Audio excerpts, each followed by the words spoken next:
दो चीजों का अपमान नहीं करना चाहिए, प्रसाद के कण का और संतों के क्षण का। महात्मा लोग बड़ी कृपा से मिलते हैं और उनसे यदि मिलन हो तो केवल यही कहना चाहिए कि हमें भगवान की प्राप्ति कैसे हो।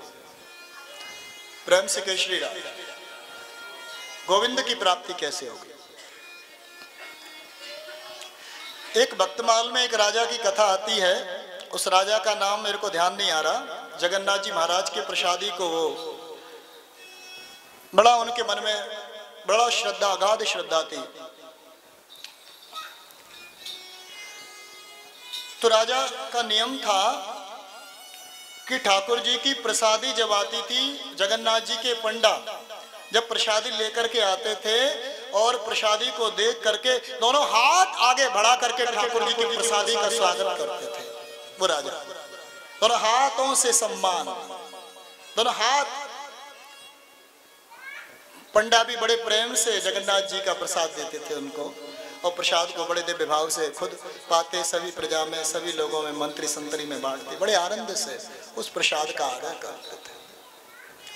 एक बार वो चौपड़ खेल रहे थे, चौपड़ खेल रहे थे, तभी वो पंडा जी आ गए प्रसाद लेकर के जगन्नाथ जी का।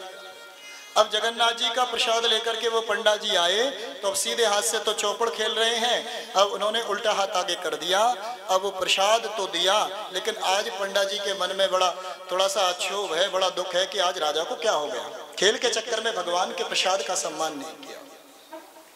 अब वो चले गए, बोले कुछ नहीं। अब जो राजा थे, जब खेल खत्म हुआ, प्रसाद की तरफ ध्यान गया तो मन में अपने आप ही भाव आया कि आज बड़ा भारी गलत काम हो गया। मैंने आज भगवान के प्रसाद का अपमान किया। किस हाथ से कर दिया? जिससे ठाकुर जी के दोनों हाथों से प्रसाद लेता था, आज मैंने एक हाथ से भगवान का अपराध किया है और इस हाथ से भगवान का अपराध किया है, इसको दंड मिलना चाहिए। मंत्री को बुलाया कि मंत्री से पूछा कि जो आदमी अपराध करता है, जो गलती करता है, प्रभु के प्रसाद की अवज्ञा करता है, प्रभु की अवज्ञा करता है, उसको जीने का अधिकार है क्या? मंत्री ने कहा कि उसको जीवित रहने का अधिकार नहीं है। तो मन में जब ये भाव जम गया तो उसने सोचा, राजा ने सोचा, यदि मंत्री से कहूंगा मेरे को दंड दो तो ये मानेंगे नहीं, तो मंत्री मानेगा नहीं, मुझे क्या करना चाहिए? तुरंत मंत्री से कहा कि रात को मेरे को कोई प्रेत परेशान करता है। मंत्री ने कहा कि महाराज आप आराम से सोएं और खिड़की के पास मैं खड़ा रहूंगा। और जैसे ही बोले कैसे परेशान करता है? बोले खिड़की आकर के खटखटाता है।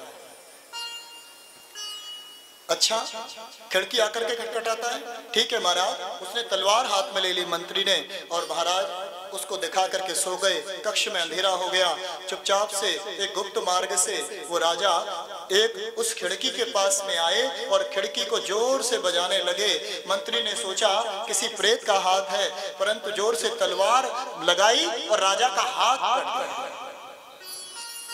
जैसे प्रकाश हुआ और प्रकाश में जब मंत्री ने अपना ये कार्य देखा तो बड़ा दुख हुआ। महाराज मेरे को पता नहीं था कि आप यहाँ पर हैं, मैं तो प्रेत का हाथ समझाता, मेरे से बड़ा भारी अपराध हो गया, महाराज मुझको क्षमा करें। लेकिन महाराज ने कहा, राजा ने कहा कि मंत्री ये सब मेरे निश्चय से ही हुआ है, मैं यही चाहता था।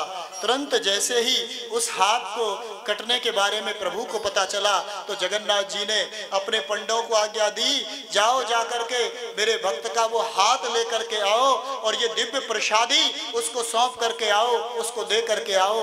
मेरे भक्त ने मेरे लिए ये अपना हाथ कटवा दिया, प्रसादी के अपमान का फल ये चुकाया है। तुरंत वहां से जो पंडे थे जगन्नाथ जी के, वो प्रसादी लेकर के आए। अब राजा ने जब ये सुना कि जगन्नाथ जी ने प्रसाद भेजा है, तुरंत आगे बढ़ करके दोनों हाथ जैसे पसारता है वैसा ही उसने कार्य किया। एक हाथ नहीं था, एक हाथ था तो एक हाथ आगे किया, दूसरा हाथ भी आगे करने की इच्छा है, लेकिन प्रभु की कृपा से हाथ नहीं था फिर भी प्रकट हो गया। बोले भक्तवत्सल भगवान,